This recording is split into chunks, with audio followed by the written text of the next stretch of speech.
دعاء قنوت.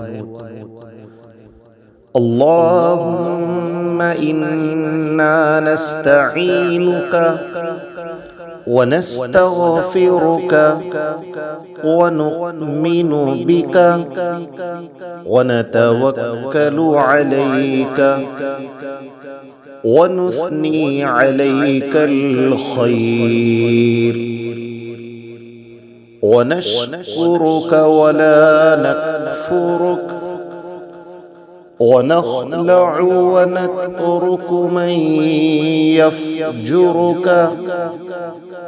اللهم إياك نعبد ولك نصلي ونسجد وإليك نسعى ونحفد ونرجو رحمتك ونخشى عذابك إن عذابك بالكفار ملحق.